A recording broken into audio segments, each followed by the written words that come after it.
23 Ιανουαρίου 2006. Μια 24χρονη κοπέλα φεύγει από το διαμέρισμά της για να πάει στη δουλειά, ή τουλάχιστον έτσι σχεδίαζε. Λίγες ώρες αργότερα έχει εξαφανιστεί. Το μόνο στοιχείο, ένα βίντεο από κάμερα ασφαλείας με έναν άγνωστο, του οποίου το πρόσωπο κρύβεται σε κάθε καρέ πίσω από ένα φράχτη. Μια τέλεια ατυχία ή μήπως ο πιο τυχερός ύποπτος? Αυτή είναι η υπόθεση της Τζένιφερ Κέσι και είναι ένα αληθινό αδιέξοδο.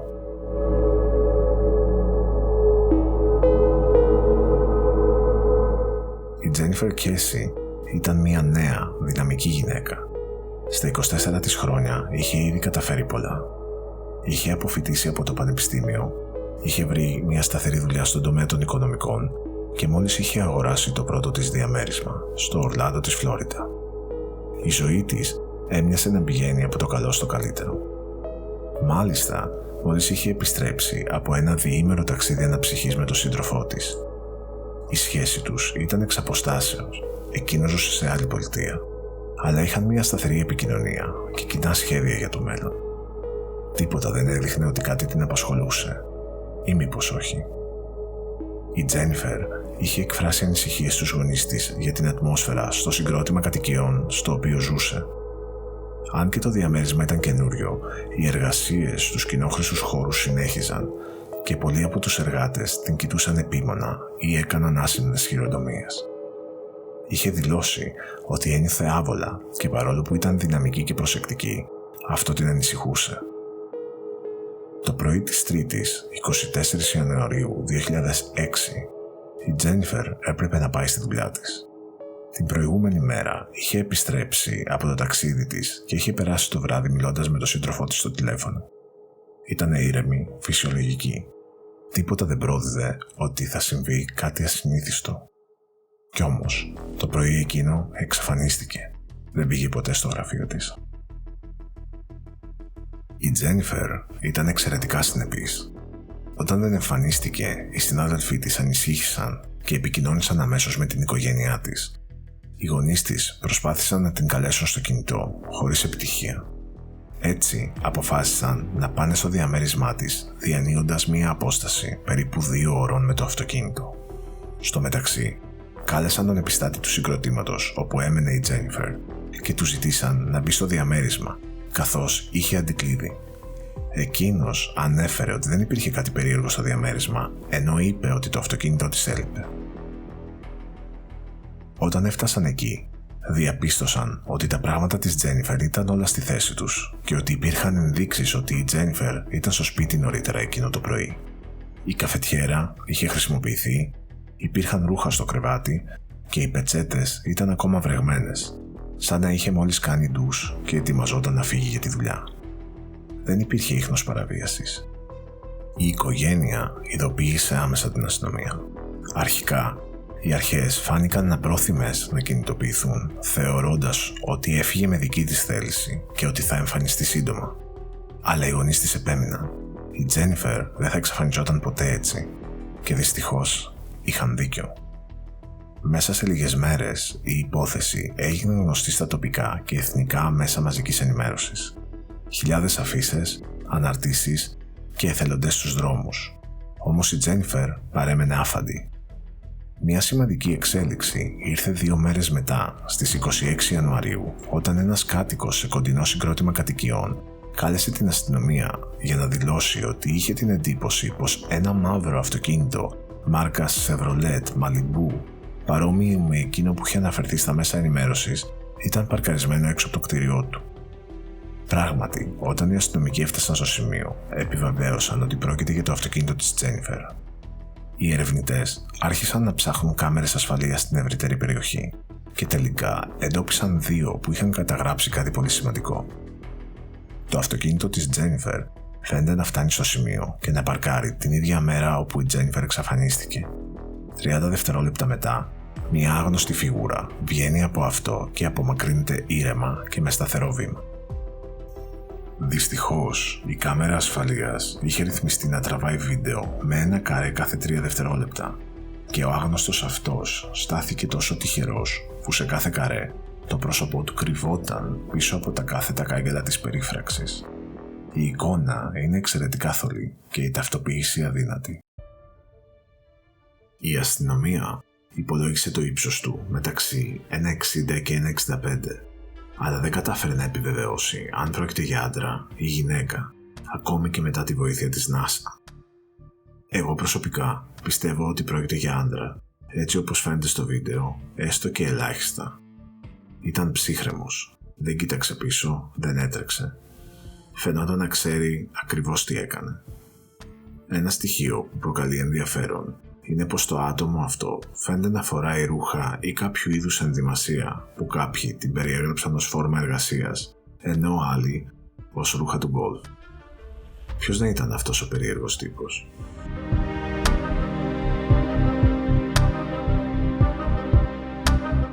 Οι έρευνες για την εξαφάνιση της Τζένιφερ ξεκίνησαν άμεσα, με τη μαζική κινητοποίηση της τοπικής κοινωνίας, της οικογένειας και των αστυνομικών αρχών.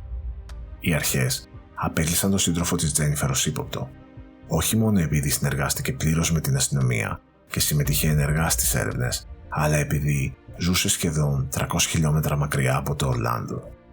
Την προηγούμενη νύχτα είχαν μιλήσει τηλεφωνικά στις 10 το βράδυ. Ο ίδιος ανέφερε αργότερα ότι η Τζένιφερ συνήθιζε να του στέλνει μήνυμα κάθε πρωί. Όμως, επειδή εκείνη τη μέρα είχε ένα σημαντικό meeting, δεν ανησύχησε αμέσως όταν δεν έλαβε κάτι. Το αυτοκίνητο της Τζένιφερ στάλθηκε άμεσα για ανάλυση. Ήταν εξαιρετικά καθαρό. Ύποπτα καθαρό, κάποιος θα έλεγε. Τα προσωπικά της αντικείμενα, όπως το κινητό της, η τσάντα της, έλειπαν, ενώ δεν υπήρξε κανένα ίχνος αίματος, DNA ή αποτυπωμάτων στο εσωτερικό του. Το μόνο στοιχείο που βρέθηκε ήταν ένα μερικό αποτύπωμα στο κουπί του ραδιοφώνου. Ένα πολύ ενδιαφέρον στοιχείο είναι επίσης ότι τα εκπαιδευμένα σκυλιά της αστυνομίας έπιασαν κάποιο ίχνος που οδηγούσε πίσω στο διαμέρισμα της Τζένιφερ. Έτσι λοιπόν, η έρευνα στράφηκε γρήγορα στους εργάτες που δουλεύαν στο συγκρότημα κατοικιών όπου έμενε η Τζένιφερ. Υπήρχαν αναφορές για ανάρμοστη συμπεριφορά από μερικούς εξ αυτών όταν γινόταν εργασίες στο διπλανό διαμέρισμα. Η ίδια η Τζένιφερ φαίνεται να είχε εκφράσει ενόχληση στους γονείς της για κάποιες από τις συμπεριφορές που δεχόταν. Ταυτόχρονα, σύμφωνα με μαρτυρίες, είχε παραδώσει αντικλείδι του διαμερίσματός της σε έναν ή και περισσότερους εργάτες για κάποιες μικροεργασίες. Δυστυχώς, οι πρώτες έρευνες αποδείχθηκαν πρόχειρες. Πολλοί από τους εργάτες ήταν αλλοδαποί, χωρίς επίσημα έγγραφα, και η αστυνομία δεν κατάφερε καν να τους πάρει συνέντευξη, καθώς δεν υπήρχε διαθέσιμος μεταφραστής. Χαρακτηριστικό παράδειγμα αυτής της κατάστασης ήταν ο εργάτης γνωστός με το ψευδώνυμο Τσίνο, που είχε εργαστεί στο διαμέρισμα της Τζένιφερ. Αν και είχε προηγούμενες καταδίκες για σεξουαλική παρενόχληση, δέχτηκε να υποβληθεί σε τεστ ανίχνευσης ψεύδους, το οποίο και πέρασε. Δήλωσε ότι γνώριζε την Τζένιφερ και πως είχε κάνει μερικές δουλειές στο σπίτι της, αλλά αρνήθηκε κάθε εμπλοκή στην εξαφάνισή της. Οι αρχές διερεύνησαν και τον εργασιακό της χώρο. Ιδιαίτερο ενδιαφέρον παρουσίασε ένας συνάδελφός της που φέρεται να είχε αιμονή με την Τζένιφερ. Αν και εκείνη τον αγνοούσε, το ανησυχητικό στην περίπτωσή του ήταν ότι όχι μόνο αρνήθηκε να υποβληθεί σε τεστ ανίχνευσης ψεύδους, αλλά και ότι την ημέρα της εξαφάνισής της φαίνεται να καθυστέρησε να πάει στη δουλειά. Ένα ακόμα σημαντικό στοιχείο που πιστεύω ότι έχει μεγάλο ενδιαφέρον είναι ότι το Μάιο του 2006 η εταιρεία που δούλευε η Τζένιφερ προσέφερε αμοιβή $1.000.000 σε όποιον είχε πληροφορίες για την υπόθεση. Η προσφορά της εταιρείας ίσχυε μέχρι τις 4 Ιουλίου του ίδιου έτους, αλλά με μία βασική προϋπόθεση: η Τζένιφερ να είναι ζωντανή.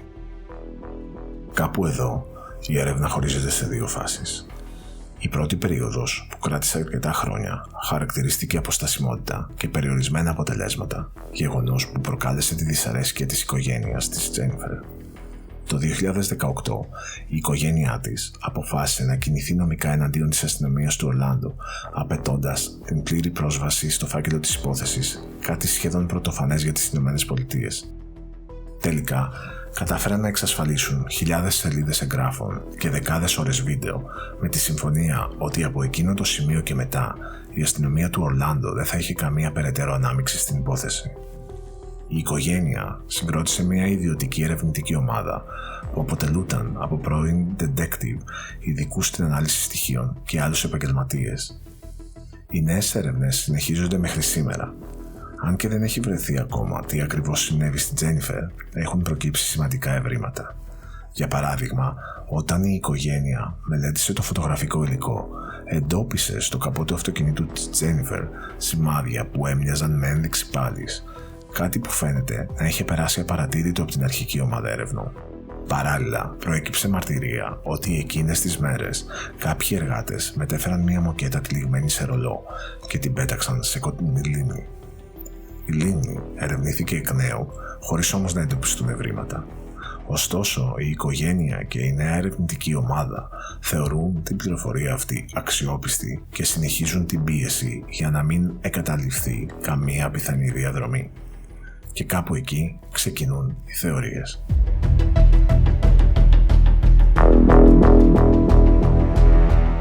Η εξαφάνιση της Τζένιφερ Κέσι παραμένει ένα από τα πιο μυστηριώδη και πολύ συζητημένα cold cases των Ηνωμένων Πολιτειών. Αν και κανένα σενάριο δεν έχει επιβεβαιωθεί επίσημα, ορισμένες θεωρίες συγκεντρώνουν περισσότερη προσοχή, είτε λόγω των διαθέσιμων ενδείξεων, είτε λόγω των συνθηκών της εξαφάνισης.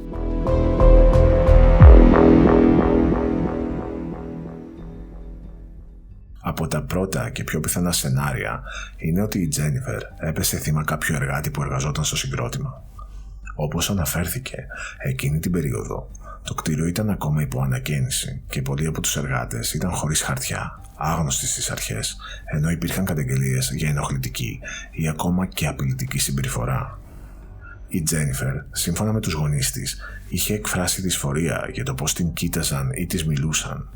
Επιπλέον, φαίνεται πως είχε δώσει αντικλείδη σε κάποιον εργάτη για επισκευές στο διαμέρισμά της. Ένα βασικό σενάριο θέλει έναν από αυτούς να την έχει βάλει στο μάτι, να την ευνηδίασε το πρωί καθώς έφευγε για τη δουλειά και είτε μέσα είτε έξω από το αυτοκίνητό της να την ακινητοποίησε και να της έκανε κακό. Η μεταφορά και εγκατάλειψη του αυτοκινήτου της σε άλλη τοποθεσία με την ψύχρεμη αποχώρηση του μυστηριωδούς ατόμου στο βίντεο ενισχύει το σενάριο οργανωμένης ενέργειας από κάποιον που γνώριζε καλά την περιοχή.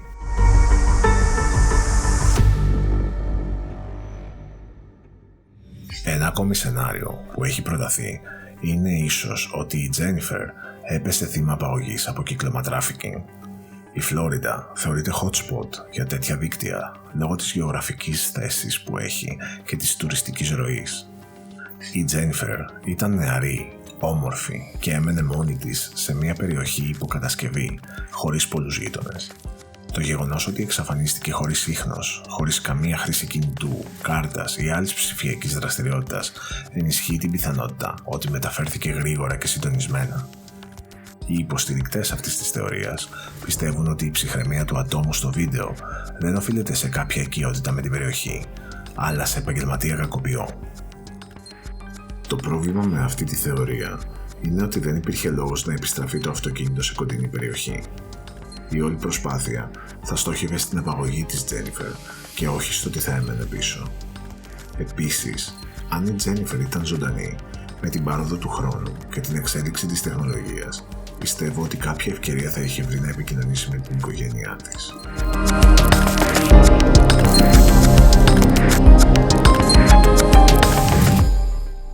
Η αστυνομία εξέτασε και το ενδεχόμενο η Τζένιφερ να είχε εμπλακεί με κάποιον που την ήθελε και την παρακολουθούσε. Ξεχωρίζει η περίπτωση του συναδέλφου της που φέρεται να είχε αιμονή μαζί της. Αν και η ίδια δεν ανταποκρινόταν στις προσεγγίσεις του, φαίνεται πως ο άνδρας αυτός είχε ιδιαίτερο ενδιαφέρον. Το ανησυχητικό είναι ότι εκείνος αρνήθηκε να κάνει τεστ ανίχνευσης ψεύδους και όπως φαίνεται καθυστέρησε αδικαιολόγητα να παρουσιαστεί στη δουλειά του την ημέρα της εξαφάνισης. Δεν βρέθηκαν απτά στοιχεία εναντίον του, αλλά δεν μπορεί να αποκλειστεί εντελώς ως πιθανός εμπλεκόμενος σε εγκληματική ενέργεια πάθους. Η θεωρία αυτή, αν και έχει κάποια βάση, δεν εξηγεί γιατί ο συνάδελφος της Τζένιφερ να επιστρέψει το αυτοκίνητο σε κοντινή γειτονιά και γιατί να φοράει περίεργα ρούχα που δεν μοιάζουν κατάλληλα για το γραφείο.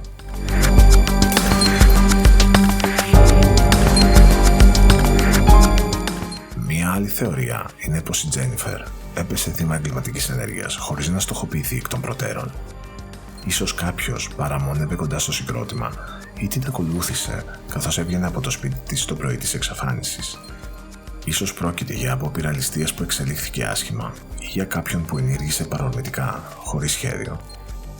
Η παρουσία του οχήματος σε άλλη γειτονιά, τα σημάδια στο καπό και η συνολική έλλειψη μαρτύρων ενισχύουν την αίσθηση ότι κάτι έγινε απότομα, χωρίς να δοθεί χρόνος για αντίδραση. Παρόλες τις πιθανότητες, η θεωρία αυτή δεν εξηγεί για ποιο λόγο πάρκαραν το αυτοκίνητό της σε εκείνο το σημείο και γιατί ο δράστης να ασχοληθεί με το αυτοκίνητο από το να προσπαθήσει απλώς να διαφύγει.